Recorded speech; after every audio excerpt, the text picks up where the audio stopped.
Welcome to another episode of The Intelligent Speculator, where our purpose is to provide insights into economic and market movements that have been successful in helping us grow our wealth. And now, let's hear from the hosts of our show, Jesse Sanders and Lathan Fritz. Hey guys, I'm your co-host Jesse Sanders. Today, Lathan and I are discussing the HEROES Act that was just passed on Tuesday, and some of the political posturing by both Nanci Pelosi, Mitch McConnell, and even Donald Trump, and the buzz around this new bill. What does it mean? Will there be another round of stimulus checks? What will be the give and take? Let's jump right in as we're discussing this today.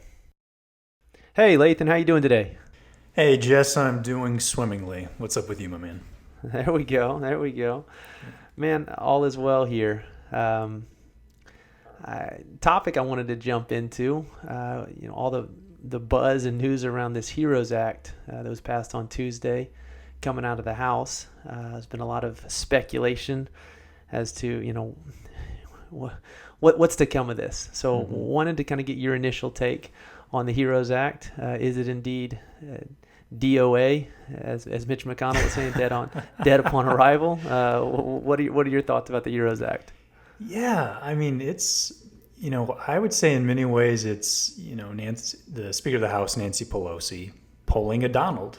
I think she kind of saw this the Donald.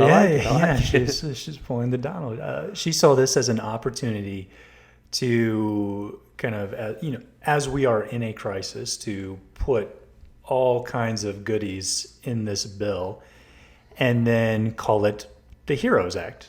Because, you could effectively put almost anything you want and try to, bend people's elbows saying, like, are you going to vote against something called the HEROES Act? Okay. It's one of those things where it's like nobody wants, of course I love heroes. Like, why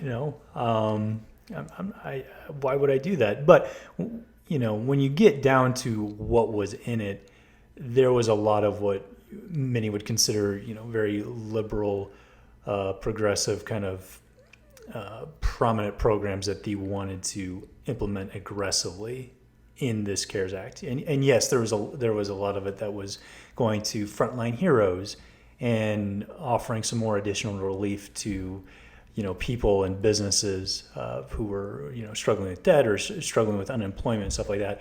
But, it was kind of, they went for a Hail Mary on this. And so beyond the heroes being, aided and helped, and we're teasing a little bit about the name of it, but what were some of those, big issues that Mitch McConnell and other Republicans, even Donald Trump, would have major issues with? Well, I think there was three major ones. The first one was that Nanci Pelosi and her Democratic caucus wanted to pass it so that there was going to be an extension of unemployment benefits all the way until next January.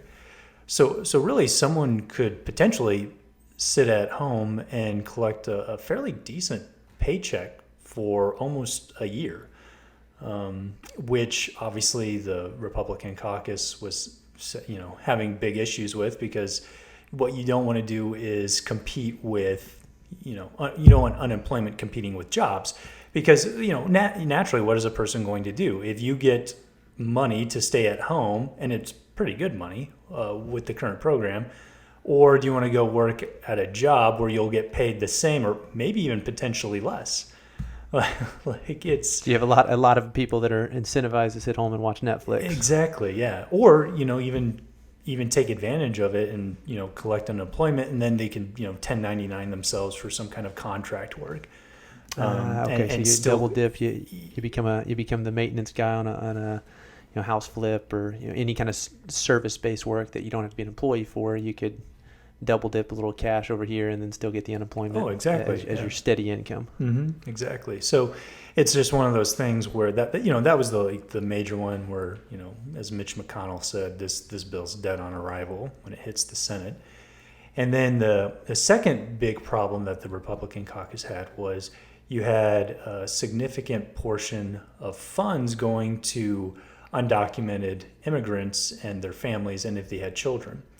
So I think there was, another a couple $100 billion that was dedicated to that program. Very much kind of like the initial relief bill that was passed in March or early April, where a lot of money was, direct deposited straight to people who have paid taxes in the past, or at least filed tax returns. This was going to expand that program to even those who were undocumented, so long as they had some kind of tax ID number.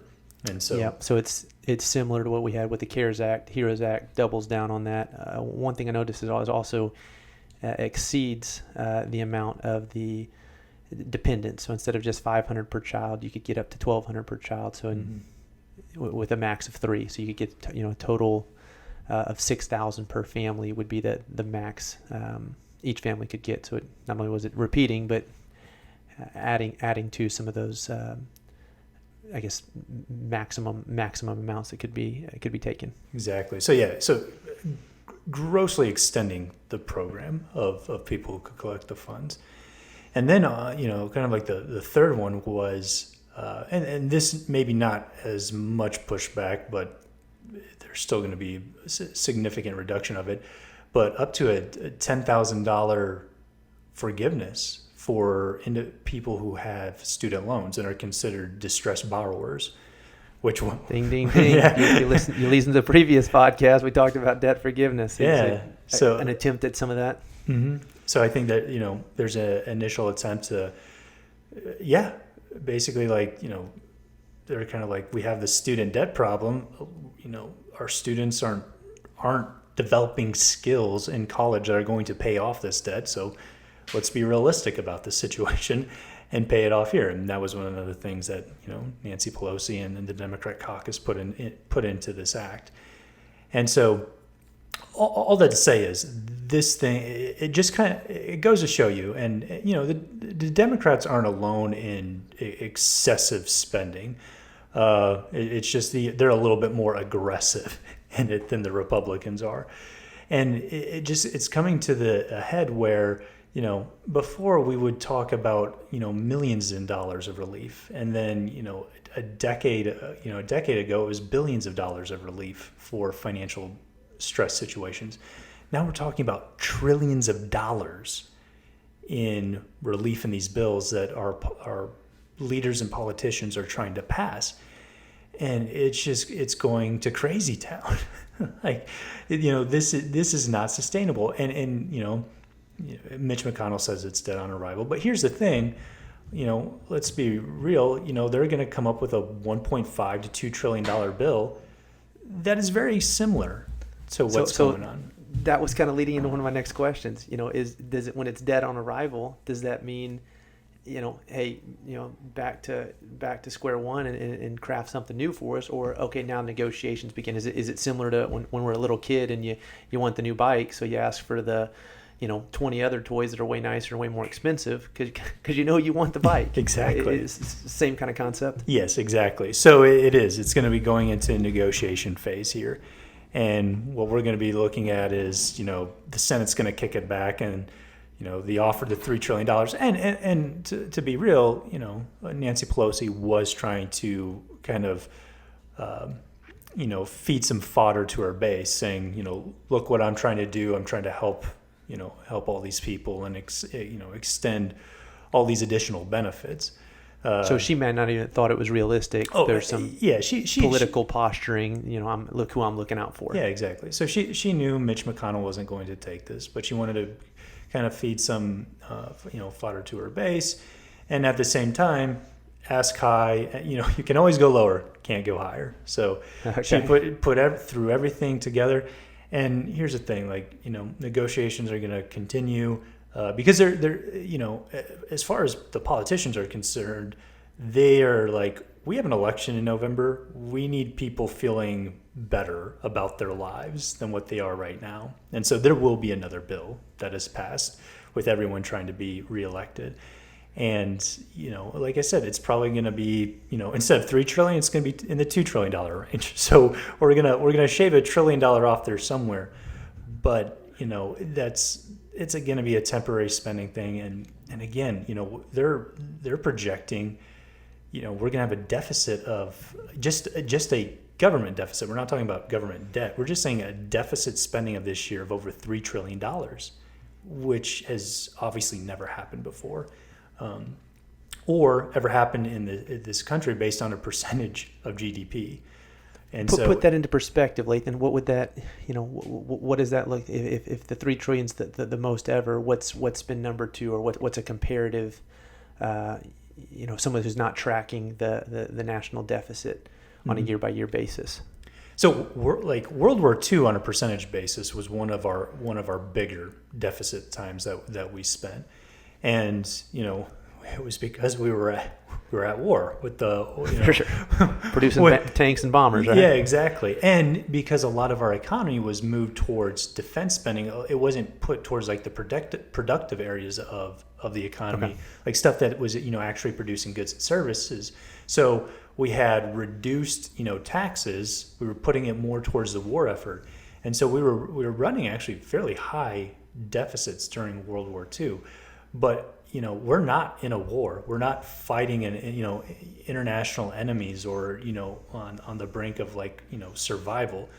This is just a pandemic that popped our huge economic bubble that we have inflated with just significant amount of debt, and now it's kind of coming home to roost where we now have to run these insane deficits in a peacetime period. And when there was no economic bull runs in World War II, like this is like after a 12-year economic expansion that we also have to be doing this because of the fragility of our economy right now. And again, when we talk about like how that affects the average person or you and I mean, it just further puts into perspective that we are going to be, going into a very severe economic contraction where you're going to have a lot of assets like real estate and the equity markets are going to go into significant decline. And, in times like these, it's kind of, repeating the phrase, cash is king. And, you'll like for me, being in a heavy cash position right now and just kind of so weather the asset deflation that's ahead of us. So like when it goes the other way and people are more, we've been over the past decade, we've been more optimistic than we should be. And now we're going to go back to reality, but then we're going to be more, depressed or pessimistic than we should be. And that is the time when you kind of take advantage of really good deals in equity markets, or real estate or things like that. And, you can and look so at that's what we, as investors can be watching for. But what about the people that are, sitting there, hoping and praying this HEROES Act passes, thinking, man, hey, I've got, $1,200 or $2,400 or, $6,000 coming my way if I've got, 3 dependents. And if this thing is indeed dead on arrival, what would you say, how long is that time period would you imagine the negotiation happening between House and Senate for when that kind of second round of stimulus checks would be coming out? Well, I would probably say this is going to be accelerated negotiations because, like I said, these are politicians. They're looking to be reelected in the fall, so they need to get something through. Good thing is we have both parties wanting people to feel good about them. Yes, exactly. So honestly, if I had to guess, we're talking maybe like a 2-3 week process before kind of like details are ironed out, and the Senate says, this has to go, this has to go, this has to go, or we're never going to pass it, kind of thing. Yeah. And then the House will say, well, we won't give you any deal unless you give us this. And Mitch McConnell's like, And then, it's kind of like your typical negotiation process, right? So you're back and forth. So you'll have your back and forth over the next, 1 to 3 weeks. And then there will be, for the person that is like, really struggling out there and like, I need, I need something to survive because I lost my job or I lost, income. Like, what's going to happen? I would say, the government moves very slowly, but there will probably be, over the next 1 to 3 weeks, the bill will pass. And if I had to guess, within a week or two after that, they'll start issuing checks, and there'll be start money going back into the system. But again, it's just one of those things where I'm just like, we need to be more strategic about really getting money to people that need the help, businesses and hospitals and frontline workers that really need the help. But just, get rid of these excessive bloated programs and things that, incentivize people doing the wrong things, basically. For sure. So trim down the wish list, get to the issues that matter, and hopefully do it in a timely manner. That is the hope. But if there's anything we know about Washington, that's common. I feel like it's a place that common sense isn't very common.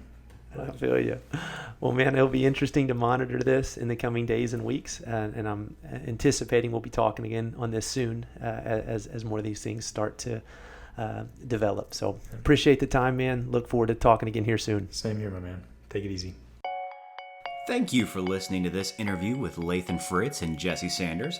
We hope to see you next time, and remember to like and follow The Intelligent Speculator on Facebook, Twitter, and Instagram, where we are posting insightful nuggets of economic and market movements. And if you would like to get exclusive information, feel free to join the Intelligent Speculator Facebook group. Good day.